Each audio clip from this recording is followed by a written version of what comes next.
আসসালামু আলাইকুম। Hello everyone. আজকে ফ্রাইডে, শুক্রবার। তো আজকে ছুটির দিন। ভাবছি আজকে বিরিয়ানি রান্না করব। তো ওটাই আমি আপনাদের সাথে শেয়ার করব। আমি যেভাবে রান্না করি ওভাবে আমি তোমাদেরকে দেখাবো। আমি চাল এবং মাংসটা সমান সমান নিয়েছি। 1 কেজি চাল, 1 কেজি মাংস।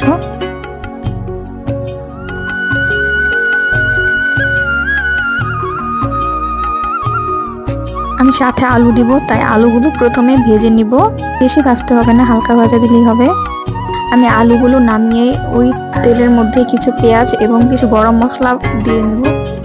এখানে আছে এলাচ, দারচিনি, লং, তারপরে আদা বাটা এবং টক দইটা দিয়ে দিলাম। তারপর কাজু এবং পেস্তা বাদাম বেটে বাদাম বাটাটাও দিয়ে দিলাম।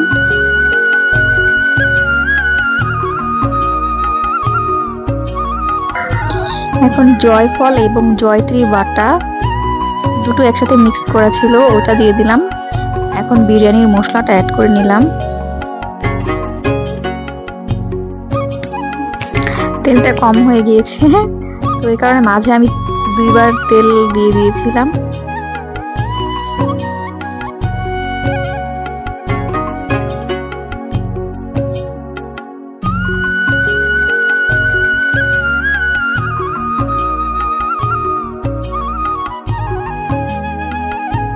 এখন ধুয়ে রাখা মুরগির মাংসটা দিয়ে দিলাম।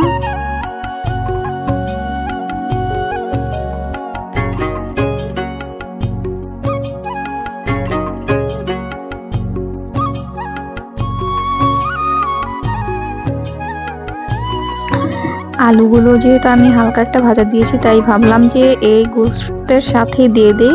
গোশতটা হওয়ার সাথে সাথে আলুটাও সিদ্ধ হয়ে যাবে। একটু স্বাদ মতো লবণ দিয়ে দিলাম।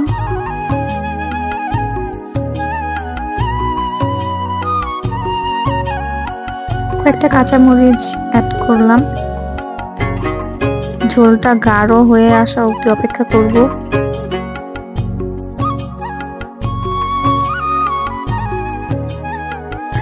আমি যেহেতু কুকারে রান্না করব, তো চালটা এখন দিয়ে নেড়ে নিব। আর একটু ভাজা ভাজা হয়ে আসলে আমি কুকারে বসাবো।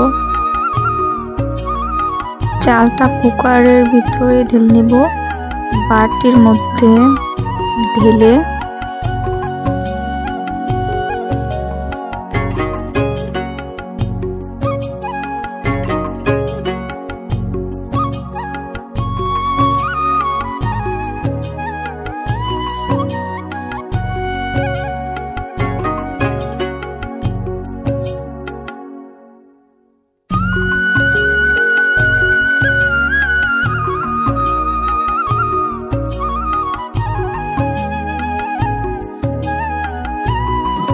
সাইডে পরিমাণ দেওয়া আছে, তো আমি ওখান থেকে 1.5 ইঞ্চি উপরে পানি দেব। নর্মাল যে কুকারগুলো থাকে ওগুলোর মধ্যে 2 ইঞ্চি পরিমাণ পানি দিতে হবে। তো এটা ওই কুকারগুলো থেকে একটু আলাদা। তো এখানে 1.5 ইঞ্চি পরিমাণ পানি দিয়ে আমি টাইমটা সেট করে দেব যে কতক্ষণ সময়ে বিরিয়ানিটা হবে। তো আমি এখানে 20 মিনিট সিলেক্ট করে দিব। এই 20 মিনিটের ভিতরে আমার বিরিয়ানিটা কুক হয়ে যাবে।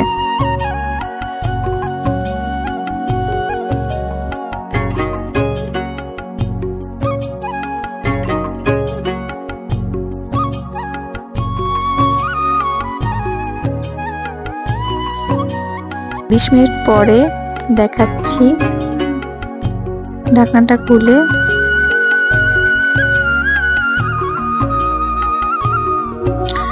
নেড়ে দেখাচ্ছি। বিরিয়ানিটা সম্পূর্ণই হয়ে গিয়েছে। দেখতেই পাচ্ছেন কতটা ঝরঝরে হয়েছে।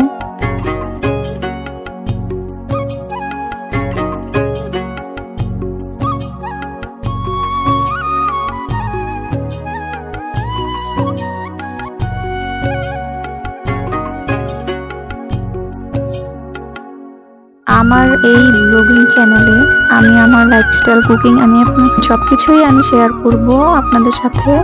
সবাই আমাকে প্লিজ সাপোর্ট করবেন।